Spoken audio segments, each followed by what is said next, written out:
E aí, amigos reparadores, tudo bem com vocês? Professor Washington Lemos e trago hoje a aula de número 5, Eletricidade Automotiva, Ventilação Interna do Veículo. Antes de a gente ir para a aula, eu queria deixar um agradecimento especial a todas as pessoas que têm curtido o trabalho, que têm comentado, que têm tirado dúvidas, eu atendo com o maior carinho, certo? E que têm também adquirido o livro, que têm comprado o livro. Eu queria deixar um agradecimento especial aqui ao Davi, que ele é do interior de São Paulo. Muito obrigado, Davi. Érico, de Cabo Frio, do Rio de Janeiro. Gil Chaveiro, de Araxá, Minas Gerais. Santana Refrigeração Automotiva, de Araçatuba, São Paulo. Dedé Refrigeração, de Santa Cruz, no Piauí. Márcio Alves, Rafael Rocha e Leandro, do Rio de Janeiro. Almedinha Itacarambi, de Brasília, Diomedes Castro, de Bahia, e José Jerônimo Andrade, de São Paulo. O meu agradecimento a todos vocês que têm acompanhado o meu trabalho, curtido, e queria deixar aqui para vocês a seguinte indicação. Meu e-book está pronto, certo? O e-book ele vai trazer o quê? Ele vai trazer um assunto específico de um veículo. Então, se você tem interesse de adquirir aqui, ó, o meu e-book, você já pode pegar e entrar em contato, deixa uma mensagem no próprio YouTube, que eu passo o meu WhatsApp para vocês, e vocês podem aí estar adquirindo mais esse material. Não posso deixar de mencionar também o meu livro, que está à disposição, para que você possa melhorar ainda mais o seu conhecimento e seguir forte aí na sua carreira de eletricista automotivo. Beleza? Então, sem mais muita conversa, vamos ao vídeo. Chama a vinheta.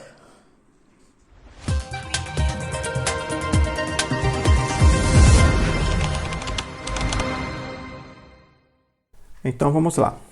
Trago aqui para vocês hoje um esquema demasiado simples, porém, um esquema também de muita importância, que abrange muitos problemas.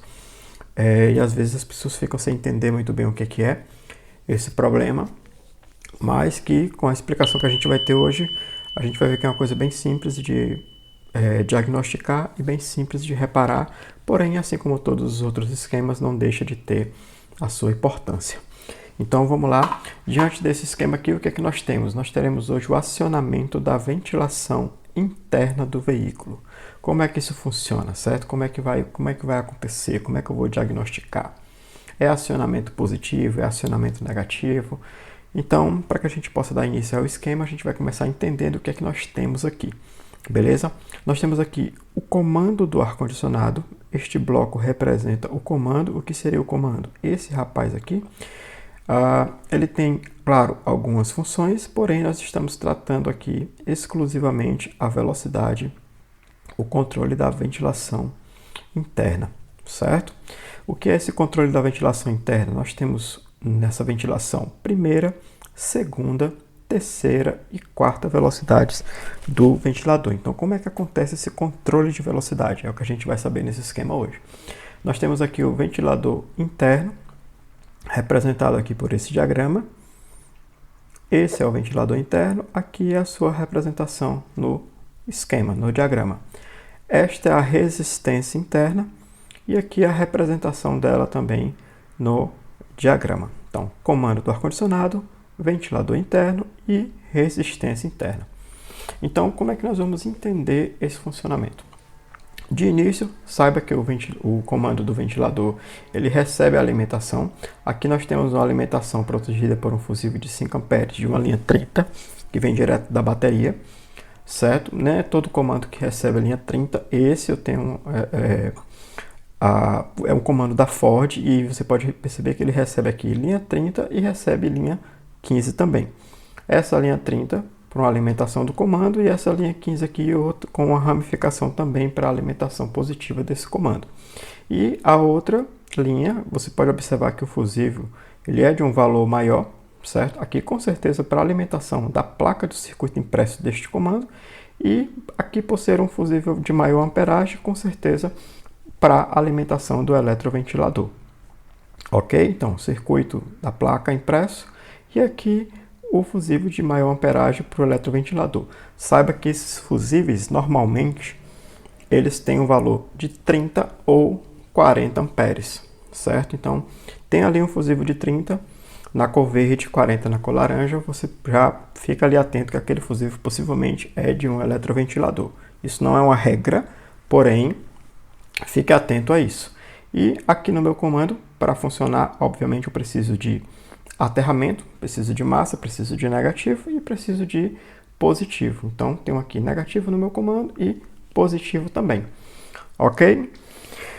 Como que vai funcionar aqui o controle das velocidades? Primeiro observe que esse eletroventilador ele já tem aqui ó, aterramento.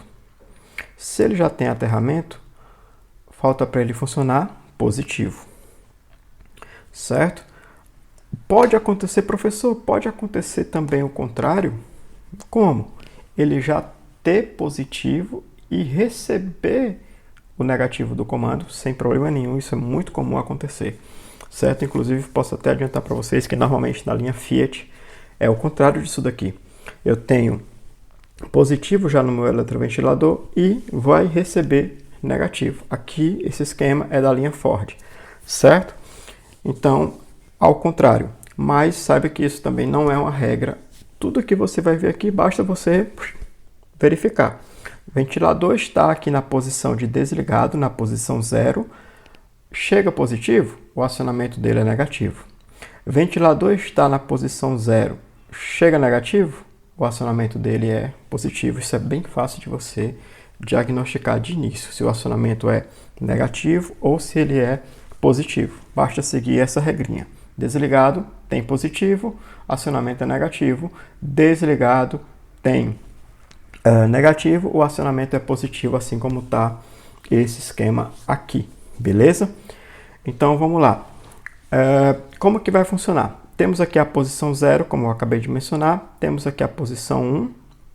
Deixa eu diminuir aqui um pouquinho para ficar melhor. Temos aqui a posição 1, 2, 3 e 4. Ok? Então, como que vai acontecer aqui esse controle da velocidade? Saiba que aqui nós temos resistências. 3 resistências. E o que é esse último aqui? Esse último é esse rapazinho aqui, que é o termofusível. Temos aqui dentro as resistências e aqui o termofusível. Então, resistência 1, 2 e 3 e o termofusível. O que é que esse termofusível faz? É uma proteção do sistema, assim como o nome diz termo, ele está ligado à temperatura, ou seja, normalmente, se essa resistência atingir aí uma temperatura perto dos 180 graus, ele vai partir, protegendo aí o meu sistema, certo? Porque 180 graus já é uma temperatura muito alta, podendo colocar em risco aí o componente, os componentes e a própria ligação elétrica do sistema. Então, ele é uma proteção. Uma vez partido, infelizmente, ele não tem como ser trocado. Tem gente, para ser bem sincero, tem gente que se aventura a soldar aqui nas pontas e colocar um termofusível novo, porque isso tem para vender. Só que assim, aqui, quando vocês observarem aí nas resistências, ele não é soldado, ele é prensado. Por quê? Porque as temperaturas são muito altas e essa solda ela pode sim vir a derreter. É um risco. Então, eu, particularmente, quando ele queima, eu troco a resistência inteira por uma questão de segurança. Pessoas que se aventuram a enrolar um pedaço de cobre aqui, um pedaço de fio, para fazer o jumper e voltar a funcionar de novo. Pior ainda, certo? Por quê? Se chegou a 180 graus e apartou, enrolando um fio aqui, essa temperatura tende a subir e já peguei casos em que a carcaça do carro, a caixa de ar, que é onde essa resistência fica, ela derreteu. Inclusive foi até no carro da Ford, ela derreteu ao ponto de ter ali um princípio de incêndio. Então é muito arriscado, conselho que eu dou, não façam isso. Queimou o termofusível, ou isso aqui, normalmente essa parte de cerâmica, ela se quebra toda, troca a resistência toda. Termofusível ou cerâmica das resistências, troca tudo, certo? Não se aventura não, porque aqui é coisa muito séria. A resistência ela contém a corrente de forma uma corrente mais alta e isso gera assim um aquecimento e é muito perigoso. Beleza? É a dica que eu dou. Então vamos lá. Ó. Chega positivo aqui, meu ventilador já tem negativo, então para onde que esse positivo vai? Certo? Primeiro, acionei acionei a minha velocidade na posição 1. Vamos ver o que é que vai acontecer. Acionando a velocidade na posição 1, este comando ele vem para cá. Pô. Chegou aqui, para onde é que ele vai? Certo? Olha só o caminho que ele vai percorrer. Ele vai chegar aqui, certo? Na minha tomada da resistência, ou seja, ele vai chegar aqui na tomada da resistência, certo? Ele vai chegar aqui na tomada da resistência e vai percorrer esse caminho, passando aqui por R1. Olha só. Ele vem aqui, vai passar por R1. Vai passar por R1, seguindo esse caminho R2, seguindo aqui R3, passou pelo termofusível e chega aqui no meu eletroventilador. Ou seja, passou por 1, 2, 3 resistências. Passando por 3 resistências, pessoal, é óbvio que eu vou ter uma ventilação mais lenta. Esse ventilador ele vai girar de forma mais lenta, certo? Tem uma contenção aqui de corrente passando por 3 resistências. Então, a corrente que chega nesse eletroventilador é uma corrente mais baixa. Logo, se deduz imediatamente que a minha resistência, aliás, a minha velocidade, ela é mais lenta, ou seja, velocidade 1. Beleza? Velocidade 2. Olha só o caminho que ele vai percorrer. Vai chegar aqui, vou virar o comando aqui, certo? Para velocidade 2, é isso que ele vai fazer. A chave agora sai daqui e vem para cá. Olha só o caminho que ele vai percorrer. Velocidade 2, ela vai chegar aqui na tomada, né? Chegou aqui na tomada, vai percorrer agora como? Observe que ele já não passa aqui pelo resistor 1, ó, porque ela vem, passa pelo resistor 2, pelo resistor 3, pelo termofusível e chega ao ventilador. Logo, a ausência de um resistor faz com que a corrente aí tenha um aumento. Então, eu tenho um ventilador que vai girar aí numa velocidade um pouco mais rápida, certo? Nesse momento, é a posição 2 aqui do eletroventilador. Ok? Então, com a ausência de um resistor, eu tenho aí um aumento da minha corrente e possibilita também uma velocidade maior no ventilador interno. Ok? Dando sequência, velocidade 3. O que é que vai acontecer? Quando você colocar na velocidade 3, vai sair do 2 e vem agora para o 3. Qual é o caminho que ele vai percorrer? Chegando aqui na tomada, certo? Olha só agora para onde que ele vai. Vai deixar de passar por R1 e por R2 e vai passar apenas agora por R3, ó. Seguiu o caminho aqui, passou pelo termofusível e chegou ao ventilador. Ou velocidade mais alta. Então, velocidade 1 passando por 3 resistências, velocidade 2 passando aí só por 2 resistências e velocidade 3 passando por uma resistência. Se agora eu tenho uma limitação de corrente de apenas uma resistência, é óbvio que a minha corrente ela tende a ser maior, o meu ventilador está girando aí numa velocidade maior. E, por último, a velocidade 4 vai sair do 3 agora e vem para o 4. Olha só o que é que vai acontecer. Chegando na velocidade 4, a minha corrente ela vai fazer um desvio da resistência, ó. Chegando aqui nessa derivação e já vindo diretamente para o meu ventilador. Ora, chegando direto no meu ventilador, eu tenho corrente direta aqui da linha 15 para o ventilador. Então, é óbvio que eu tendo corrente diretamente aqui da minha linha 15 para o ventilador, a minha velocidade ela é maior. Certo? A corrente, pessoal, a corrente elétrica ela não é boba. É óbvio que ela vai percorrer o caminho onde lhe oferece ali menos resistência. E nesse momento aqui, devido à sua estrutura, à sua ligação, ela vai direto para o ventilador e aí eu tenho o funcionamento de corrente total no meu ventilador. É nesse momento que eu tenho a velocidade 4, certo? Aí digamos que no seu acionamento aí do ventilador, eu coloquei na velocidade 1, não deu nada. Eu coloquei na velocidade 2, também não deu nada. Eu coloquei na 3, também não funcionou. E coloquei na 4, funcionou. O que é que pode ter acontecido, certo? É óbvio que se a velocidade 1, 2 e 3 passa pela resistência e só está funcionando a 4, então eu tenho aí nesse momento uma resistência que está queimada, que não está funcionando. E normalmente isso acontece por quê? Deixa eu explicar para vocês por que normalmente isso acontece.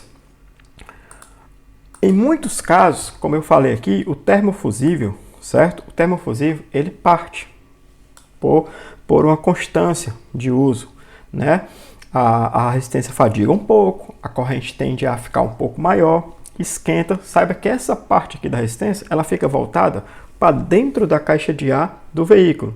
Por quê? Porque dentro da caixa de ar ali, principalmente se tiver ar-condicionado, eu tenho uma ventilação ali de arrefecimento passando e ajuda a controlar essa temperatura lá na resistência, certo?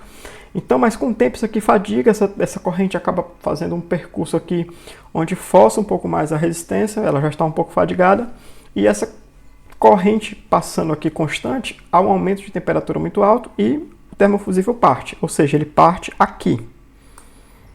Partiu o termofusível. Então, como que vai ter agora o percurso? Vamos ver. Ó, velocidade 1, liguei a velocidade 1, lá vem ela aqui, passa por R1, passa por R2, passa por R3 e pum, foi bloqueada aqui no termofusível, então ela não vai chegar ao ventilador. O termofusível queimou. Vamos ver se a 2 dá certo?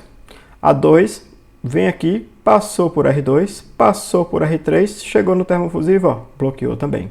Então não chega ao ventilador.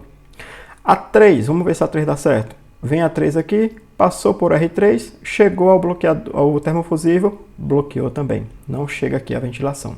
Vamos ver agora a 4. A 4 vem e vai direto para o ventilador, ela funciona. Logo, eu tenho aí uma resistência que o meu termofusível queimou, eu não tenho velocidade 1, 2 e 3, e aí então eu já faço a dedução automaticamente que a minha resistência está prejudicada. Por quê? Porque o termofusível queimou, certo? Quando a resistência, a cerâmica rompe, a resistência danifica, pessoal, normalmente ela danifica já prejudicando todas as resistências. Se todas as resistências estão danificadas, eu não preciso nem fazer mais o percurso aqui, que eu já sei também que essa corrente ela não vai chegar ao ventilador.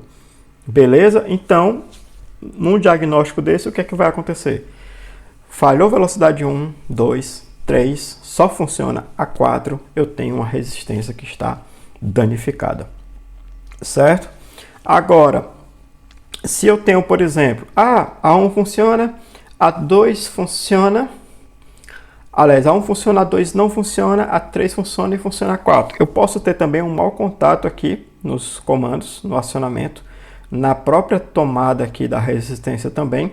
Acontece muito na linha Peugeot, certo? E posso ter também um mau contato aqui no meu comando, beleza? Falhou 1, falhou 2, falhou 3, é resistência. E funcionou a 4, né? É resistência. Agora, falhou 1, falhou a 1, a 2 funciona, a 3 funciona, a 4. Ou então, funciona a 1, falhou a 2, pode ser aqui o comando, pode ser a própria tomada aqui que pegou oxidação. Acontece muito na linha GM. Ela fica, apesar dela ficar com a tomada externa, essa parte da resistência fica para dentro da caixa, porém como a tomada fica na parte externa lá, próximo ali ao cofre do motor, ela acaba pegando umidade. Isso facilita a oxidação, certo? Mas o funcionamento é esse, ok? Então fica bem fácil de você diagnosticar a situação. 1, 2 e 3, resistência, certo? Falhando 1, 2 e 3, funcionando a 4, resistência. Falhando uma ou outra, pode ser comando, pode ser oxidação.